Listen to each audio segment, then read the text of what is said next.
Okay. All right, this is from a gifted and grateful devotee. Ever since you stated that our calibrations can drop, I have had this ridiculous yet incredible fear of dropping.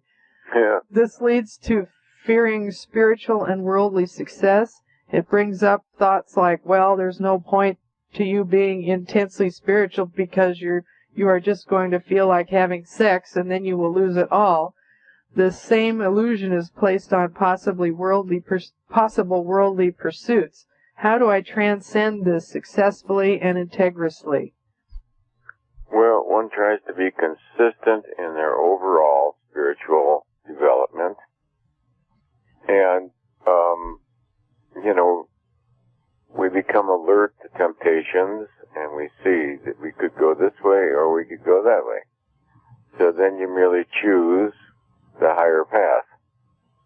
You may have to skip a temporary advantage for a more long-term spiritual goal.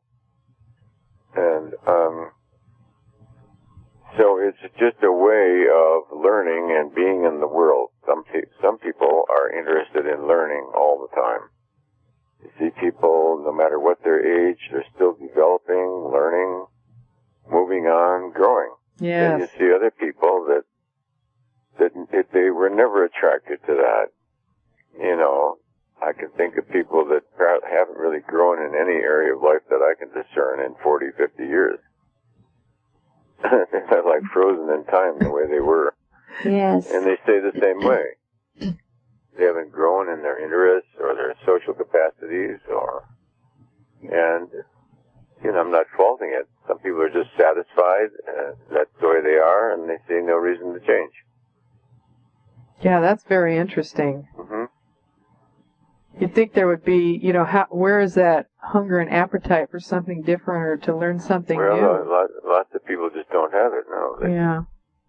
They haven't learned or grown much at all over the years, and they're not really interested in it. So people can be satisfied with the way they are, So having an incredible fear of dropping level of consciousness, losing ground that is gained is certainly in itself not going to help things. A person doesn't lose ground that way.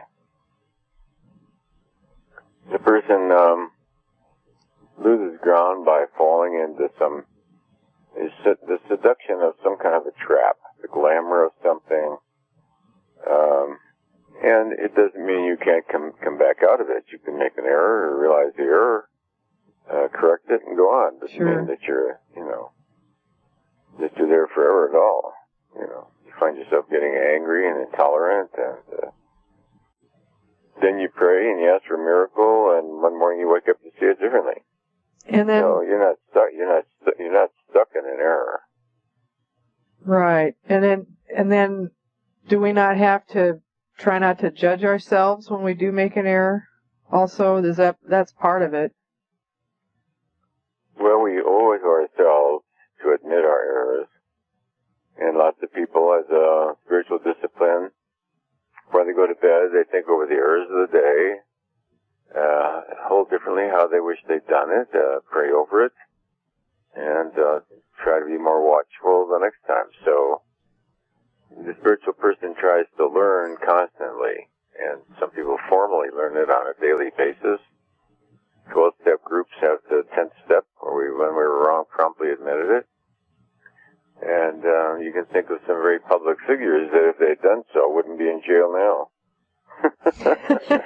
All they had to do was say, I was mistaken, I took a shortcut, and I'm sorry about it. And they would have got a small fine, end of story.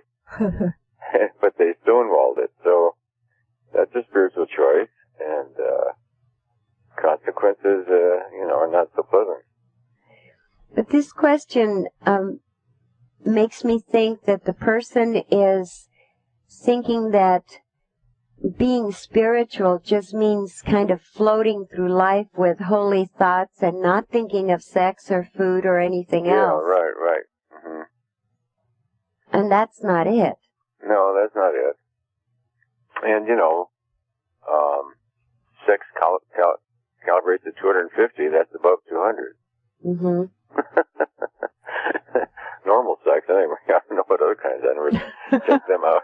Well, that'll be the next book comes out, right? I don't think so. Anyway, sexuality, you know, is pretty neutral, just like money itself is pretty neutral. It's, you know, to what use you put it in, what context, and what's the motive. That's right, Exactly. yeah. Okay. So don't be afraid of dropping your level of consciousness. Just stay in the moment. I wouldn't fear it, you know. No. Because that exists for everybody all the time. In other words, the human will is constantly making choices every instant. If you watch your thoughts carefully, right. Every instant your mind is making a decision, and it has certain options and choices. And with spiritual training and interest, your proclivity is to choose the high road, you know. If you have an option, to choose the high road if you see it. At a certain point, you may not even see the high road, but later on you see the high road. And so I don't think a person should live in fear of that. That's really good. So every instance is a new opportunity. Every instant, and it's also an opportunity to undo any mistakes. Mm-hmm. So we're not stuck forever where we're at. Otherwise, there'd be no point to human evolution or spiritual growth. And it's fascinating how spiritual growth or that kind of evolution, so many more options appear that were never there before. Well, we learn from the mistake, so a mistake isn't just a total negative. Yes. You know, you learn not to stick your finger in that electric socket, and and that's yes, good one to